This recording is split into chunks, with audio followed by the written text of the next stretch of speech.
Buenas tardes, soy Jorge Cárdenas de Chile. Vengo a presentar el caso de mi hijo. Voy a tratar de ser lo más breve posible en virtud de que todos estamos un poco cansados ya a esta altura del día. Pero nada, lo primero también es agradecer a Verónica. Disculpa. Para avanzar. Dale.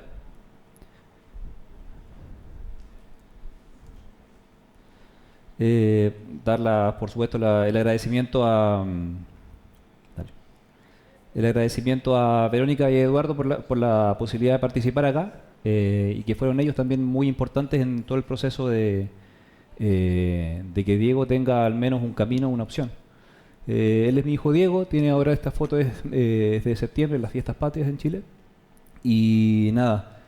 Diego tengo que contar un poquito la historia de él ahora. Él es nuestro hijo mayor, 7 años, un niño muy alegre, fanático de las matemáticas, muy amigo de su hermana de 3 años, y fue trasplantado hace 10 meses, el 10 de diciembre, de adrenoleucodistrofia, que es la variante más recurrente en el caso de las leucos, como ya mostraron los expositores anteriores.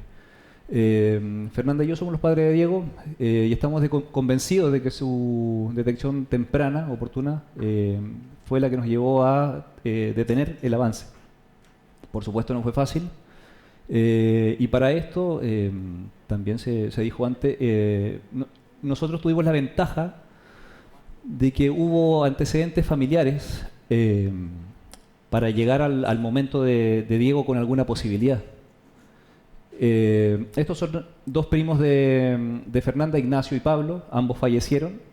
Y Fernando, que es mi suegro, a quien yo no conocí, que falleció a los 58 años. Los dos niños claro, acá está la historia completa. Pablo de 5 años convulsionó cuando iba en bus al camino al colegio. En su caso, la leuco avanzó rapidísimo, quedó en estado vegetal a partir de ese día. Ignacio, su hermano, tuvo la opción de ser trasplantado, pero hace 20 años atrás, doctora, hace 20 años atrás, y con un donante no muy compatible, y ya con el estado de la enfermedad mucho más avanzado, lo que por supuesto dificultaba sus buenas posibilidades con respecto a una buena evolución. Acá justo los tres, está Fernanda, mi señora al medio. Fernando al saber estos antecedentes, quiso estudiarse genéticamente, por supuesto, pero su papá siempre negó la enfermedad. Siguió trabajando hasta el último de sus días casi. Tenía, por supuesto, problemas a la marcha. Presentó la manifestación adulta de la enfermedad. Pero por lo que me cuenta Fernanda, él hasta no sé, un mes antes de fallecer iba aún con una pierna que no le funcionaba bien, pero iba en bicicleta. Él tenía un kiosco en el centro de Santiago y básicamente avanzaba con una pierna y la otra la hacía mover para que avanzara la bicicleta. Y finalmente él tuvo razón. De hecho no murió por causa de la adrenoleucodistrofia, sino que ya tenía estaba su cuerpo con escaras, por ejemplo. Y por ahí entró una bacteria intrahospitalaria que fue la causa de su fallecimiento a los 58 años. Aquí está la Fernanda con su primo.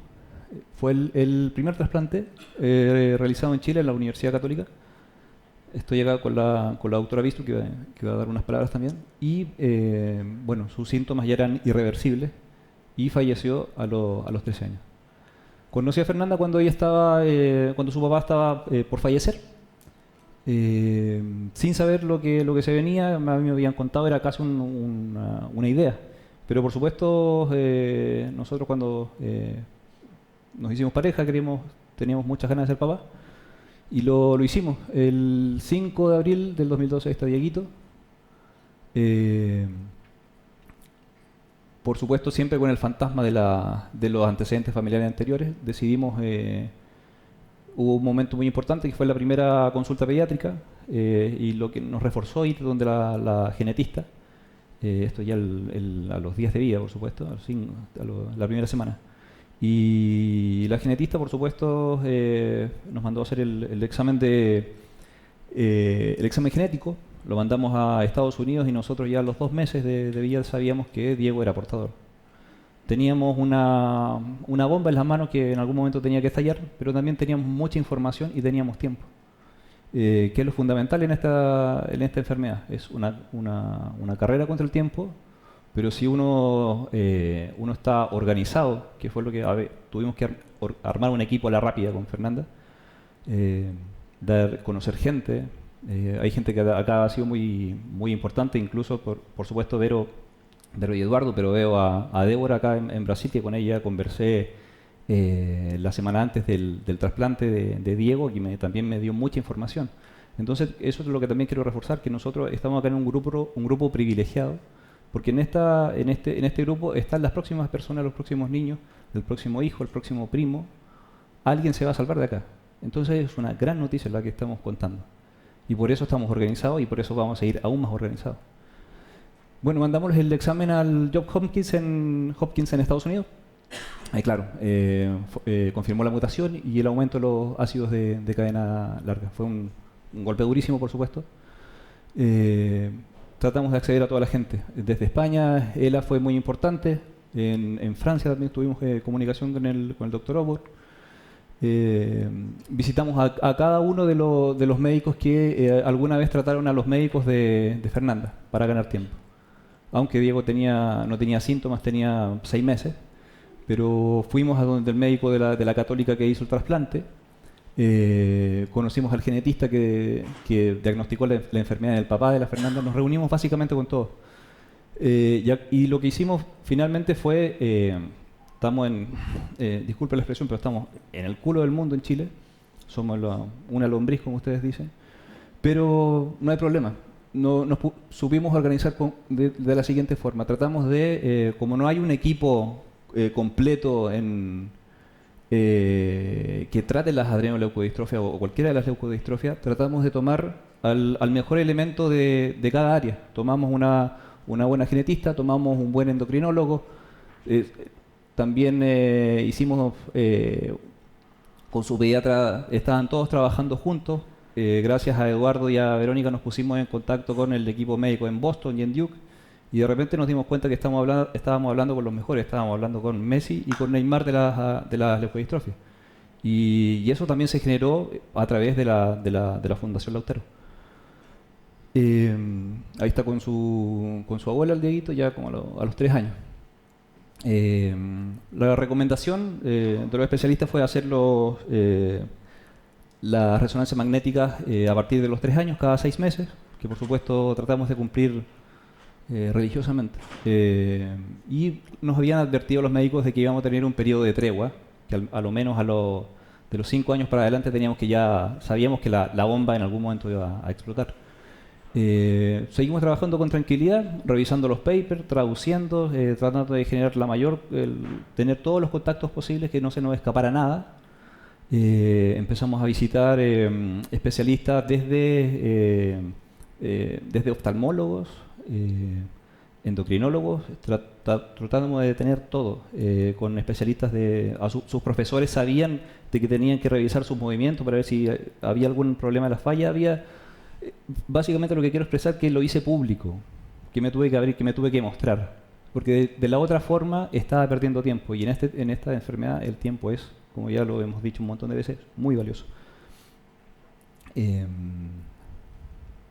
Ahí está Dieguito con la selección. La llegada de Isabela. El año 2014 decidimos tener otro hijo, con el objetivo de buscar un donante compatible para Diego. Suena súper loco, suena a manipulación genética incluso, o lo que sea, pero a mí me importaba re poco. Yo simplemente un padre que quiero lo mejor para mis hijos. Y nada, ahí estamos los 4, muy contentos. Y el 2016 llegó Isabela. Con Isabela lo que hicimos fue lo que les comenté. Si me puedes ayudar acá, por si se me erro en algún término. Hicimos básicamente fertilización. 3 procesos en que Fernanda, mi mujer, se vio sometida psicológica, físicamente, a una carga muy grande. Hicimos 3 procesos, y juntamos 28 embriones, una locura, pero había que hacerlo. Y de esos 2 embriones, ninguno era el donante o el hijo salvador que nosotros queríamos, y en verdad le agradezco a la vida que eso no haya sucedido.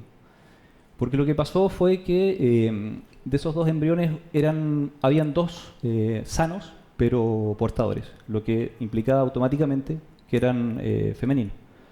Y nos hicimos la pregunta si merecía vivir uno de esos embriones, y quedamos convencidos de que no era más que si nacía una de esas niñas iba a ser igual que la Fernanda, que mi mujer, que se podía desarrollar, que podía hacer su vida lo más tranquila posible dentro de lo posible, que en algún momento cuando tenga, aún pensando en un embrión, cuando tuviera edad de reproducirte y ganas de ser papá, que iba a estar completamente informada y que iba a tomar decisiones muy meditadas con respecto a lo que tenía que hacer. Y nada, y nació la Isabela, convencido también de que no tenía que ser por qué el salvador de su hermano, no tiene por qué ser una niña tan pequeña, tener que cargar con una responsabilidad tan grande. Así que está, aunque se haya dado de esa forma, para mí en el corazón es muy valioso que haya sido así, que ella tenga una independencia, que tenga que florecer, que tenga una luz propia. Diego ya entró al colegio ya ahí con 5 años. Nosotros seguíamos con sus controles muy de cerca, lo que les decía, evaluando incluso su evaluación cognitiva. No queríamos dejar nada al azar. Sabíamos que si teníamos una sola posibilidad y que teníamos que empujar las probabilidades a favor nuestro y que teníamos al menos una opción. El 2017 aparece la primera manchita en el cerebro. Nos fuimos de vacaciones, todo muy bien. Pero en el colegio Diego se empezó a quejar de un dolor, de un calambre en la pierna. Nosotros, obviamente, pudimos haber sobre reaccionado quizás, pero es lo natural. Nosotros estábamos en estado de alerta ya por 7 años desde su nacimiento. Pensamos en eso, apuramos la resonancia que venía y claro, ahí ya había una mancha, una lesión de 1 milímetro. Pero por supuesto la recomendación desde Boston fue esperar, porque hay una opción en que pueda detenerse o que incluso pueda desaparecer. Así que, y también era una buena noticia que no reaccionaba al gadolinio, que la lesión estaba inactiva. Por supuesto fue devastador, fue asumir que la bomba ya estaba a punto de estallar y que teníamos poquito tiempo. Por supuesto, acá una vez más Vero y Eduardo fueron fundamentales.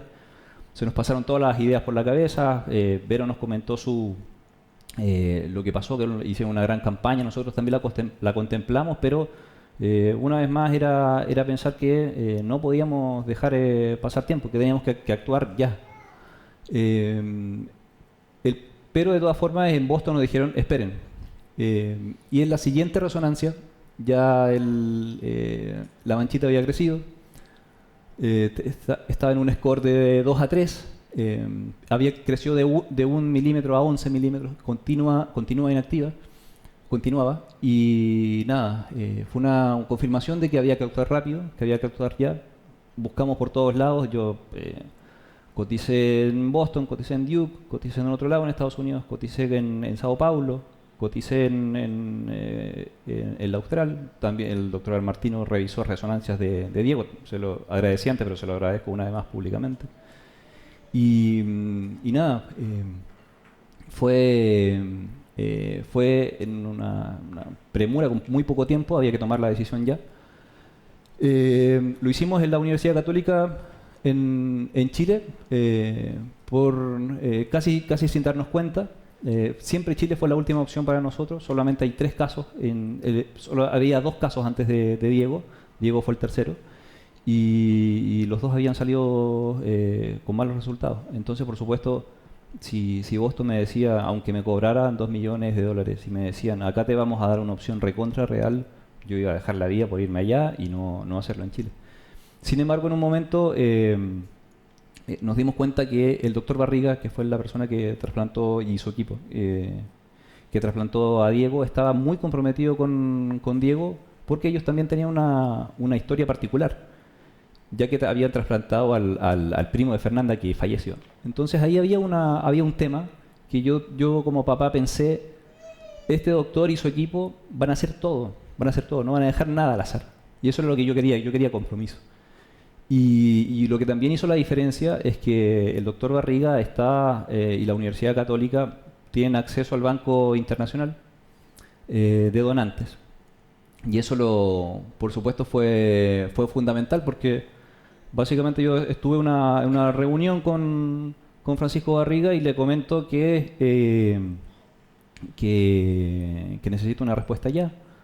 Él me dice, vamos a ver si nosotros teníamos, por supuesto, el estudio genético completo, teníamos la carpeta completita, que es muy necesario hacerlo, y para validarse ante los médicos. Y lo que pasó fue que salta al minuto, hay un cordón umbilical donante en Bélgica y también había un adulto donante en Israel. Esos son los dos gemelos genéticos de Diego. Pero nos dice Barriga, listo, es más recomendable incluso el cordón por un tema de tiempo, pero tenemos la dificultad económica que son $50.000, ¿okay? A lo menos, o por ahí. Y nada, en ese tiempo, además de las drogas del acondicionamiento, de la quimioterapia. Y de alguna forma nos organizamos como familia por años y teníamos el dinero no sé de dónde. Y trajimos ¿cuánto que se llama? El donante. Este es el día antes de partir al trasplante, que fue durísimo como papá, porque es casi como mi último partido de la pelota. Podía hacer eso, podía ser mi último partido de la pelota con mi hijo. Es durísimo. Y también fue el día en que conocí a la doctora Bistruco Wichi, como le decimos con mucho cariño. Y nos jugamos la última pichanga y por suerte seguimos jugando muchas pichangas.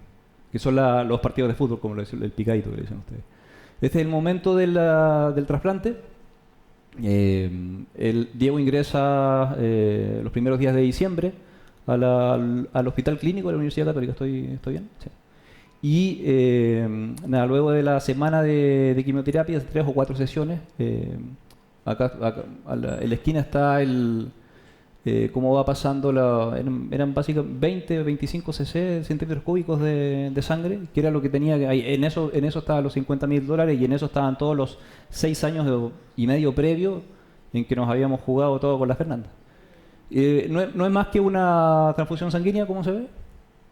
Ahí está con su muñequito que también le regalaban en la misma clínica, muy contento, súper agradecido de los equipos, de las enfermeras, de las TENS, porque en verdad vimos el compromiso que nosotros habíamos supuesto. Llegó el cordón y no podíamos creer en verdad lo que estaba pasando, era casi ciencia ficción, pero ocurrió esto. Dieguito en el mes en que estaba trasplantado, que básicamente fue una rutina muy, muy dura y agotadora. Nosotros somos de familia bien chiquita, yo tengo una sola hermana y una sola cuñada. Entonces teníamos que solucionarlo todo entre yo y la Fernanda y un poco más de gente. Entonces, por ejemplo, era yo que tenía que hacer en el hospital un turno de 24 horas y después entraba la Fernanda y hacía otro turno de 24 horas y así sucesivamente por un mes. Con una aislación total, y entre medio nos dijo también Eduardo y Verónica algo que no nos dicen los médicos, que es, hey, ojo, Diego tiene muy buenas posibilidades, pero lo que viene después que el post-trasplante es complicadísimo igual, y tienen que hacerse cargo de eso. Entonces nos pasan una guía con todo lo que hay cómo adaptar una casa a un departamento, en nuestro caso, para tener un niño post-trasplantado.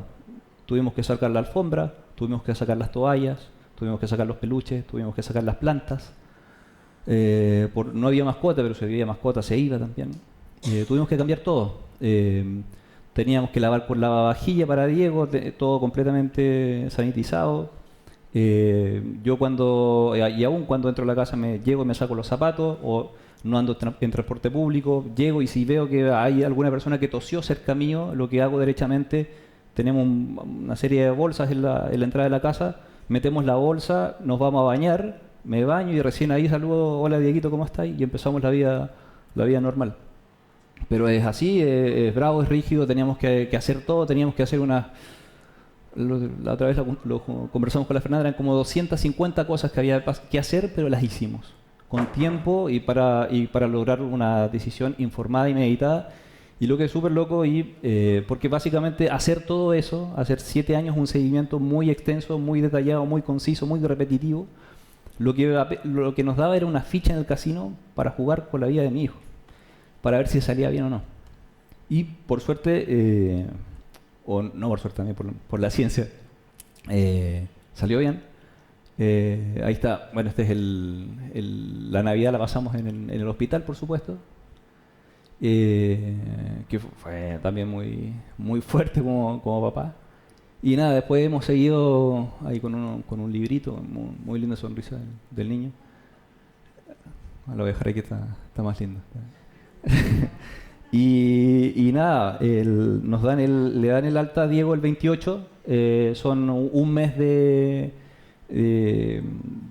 en que se vio una evolución positiva y que básicamente daba, nosotros ya habíamos acondicionado de tal manera el departamento en que el cuidado que iba a recibir en la casa iba a ser más o menos similar al que estaba recibiendo en la Universidad Católica.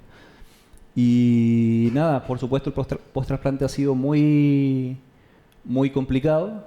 O sea, ya Diego esta foto tiene que ser de marzo. Por supuesto con las drogas con la quimio perdió el pelo, pero él empezó a aparecer vellos, empezó a aparecer bigotitos, por ejemplo, un niño de 7 años. Pero nada, sabemos que son cosas temporales, pero que van a ir pasando. En este momento también, como se comentó acá, el trasplante de médula ósea sigue siendo la única opción para niños real con adrenoleucodistrofia. Nosotros estuvimos a punto de entrar a la terapia génica, pero como no reaccionaba al gadolinio, no calificó, simplemente por ese detalle. Pero también es convencerlo de que si uno tiene la carpetita completa, los médicos se van a interesar en uno, los laboratorios se van a interesar en uno. Porque si tienen 5, 10, 15 casos, van a terminar eligiendo al que tiene todos los antecedentes completos. Y eso se logra básicamente rebelándose ante la enfermedad, ante la situación, por supuesto, tratando de hacer todo lo imposible, pero hay que hacerlo.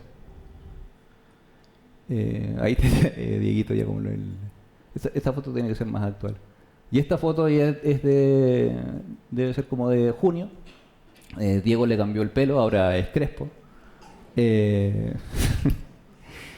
Y nada, entiendo que por la ciclosporina, doctora, ¿cierto? Se supone, pero bueno, si está crespo no es lo mismo. Y bueno, las complicaciones post-trasplante aparecieron, el injerto contra huésped apareció, por ejemplo, tuvo unas bronquiastasias, que son unos hoyos en los pulmones, que ahí lo que tuvimos que hacer es trabajo kinésico, aseo nasal, de nuevo una vez más completamente repetitivo, pero ya estábamos en esta con la Fernanda, armamos un equipo y hay que darle para adelante y no paramos hasta que Diego esté completamente sano. Aquí con su hermanita, colaborando con la comida del niño. Diego no está yendo al colegio, pero va una profesora como desde el mes 6, mes 7, está yendo luego su trasplante, va a la casa jueves y viernes para que Diego mantenga su nivel. La verdad es que para mí la leucodistrofia sigue siendo un fantasma porque nunca vi ningún signo físico real en mi hijo. Es súper loca la sensación. Para mí es muy impactante porque yo recién ayer vine a saber lo que eran los signos físicos clínicos más específicos de las leucodistrofias. Entonces nada, es rudo, es bravo, pero en este caso, que es la manifestación más grande de la leucodistrofia, hay una posibilidad, siempre y cuando se cumplan un montón de requisitos y lamentablemente, en el caso de Fernández y en muchos de los que estamos acá, se tiene que morir alguien muy querido para recién tomar conciencia. y para que después sea un familiar, sea un primo, lo que les decía antes, el que tome el bastón y tenga el poder para decir yo voy a detener esta cuestión. Pero ahí está con el equipo médico de la Católica también, jugando de la instalación. Esta foto es de la semana pasada, ahí está Diego muy crespo. Pero nada, convencido de que hicimos un trabajo dentro de lo que se podía, lo más prolijo posible. Obviamente se nos pasaron cosas, por ejemplo, nos preocupamos incluso hasta de contratar un abogado porque sabíamos que teníamos que ir a pelear al sistema de salud. Por supuesto, Chile se ve muy bien desde cualquier lado, pero es un país muy desigual. Yo estoy en el sistema privado de salud, que representa solamente el 15% de la totalidad. Y básicamente yo también estoy hablando desde un lugar de privilegio en Chile y en Sudamérica, con respecto a cómo tratar a la adrenoleucodistrofia en el caso de mi hijo. Pero que eso no hace de que no tener medios o no te hace invalidante de seguir dando la pelea. Yo tuve que mejorar mi inglés a la fuerza para tratar de traducir todos los textos, porque lo que yo necesitaba era empoderarme y transmitirle a los médicos con los que estaba hablando que yo sabía más que ellos. Y fue una locura, pero se hizo. Lo hice yo y es lo que también, si tienen la posibilidad, o si algún primo o algún familiar de ustedes puede hacerlo, es lo que hay que hacer. Porque o si no, en la Universidad Católica tampoco sabía mucho cómo manejar la situación y fue un trabajo en conjunto también. Uno sabe cómo son los médicos, que nos falta el médico con un ego importante y que también hay que saber luchar contra eso, porque al final uno tiene una consulta médica, pero el problema es de uno, el que está en los 24 horas es uno, es la familia. El colegio también fue muy importante, ese fue este es el último día de clases. Diego se habrá retirado el año pasado en noviembre y el colegio fue increíble, generaron acciones sociales importantes que también nos sirvieron para reunir fondos en momentos en que nosotros teníamos la cabeza en cualquier lado. Porque eso es lo otro. Fernanda es funcionaria pública y pudo acceder. También hay una ley sana que se llama en Chile, que tiene un espacio para donde le siguen pagando su sueldo normalmente. Yo trabajo independiente y trabajo con mis papás, entonces de alguna manera pude zafar. Insisto, estoy en una situación de mucho privilegio, pero supongo que de alguna manera cualquier papá haría más o menos lo mismo o trataría de zafar de alguna forma. La Chelita, que es la señora que cuida a Diego, somos nosotros 4 y es ella. Nadie más entró a la casa por 8 meses. Y si no sé, algún familiar de ella se resfriaba, y como pasó, no pudo entrar en 2 semanas, por ejemplo. Y me hacía cargo yo o Fernanda del niño. Por supuesto, y por suerte nadie se resfrió, nadie tuvo ningún problema adicional. Y si hubiera sido así, yo me tenía que ir de la casa. Eso es hace un mes. Diego, lo que les insisto, para mí la leucodistrofia sigue siendo un fantasma, algo que nunca vi, con una manifestación real, y el niño sigue siendo muy bueno para la matemática. Ahí estábamos jugando a las capitales del mundo y me convence aún más de que el niño tiene muy buena memoria. En esa le pregunto yo cuál es la capital de Noruega y el niño me contesta Oslo. Muy bien, y me hace una aún más difícil a mí y yo le digo, entonces te voy a tirar una imposible. Te voy a tirar, ¿cuál es la capital de Malta? Y él me dice, La Valeta. Y ahí me dije, no, este niño está funcionando, así que vamos a seguir para adelante nomás. Así que nada, ahí tengo un poemita que nos vamos a saltar en virtud del tiempo. Y nada, muchas gracias una vez más, Eduardo, Verónica, por todo, por generar este espacio, porque ayudaron a algo muy importante.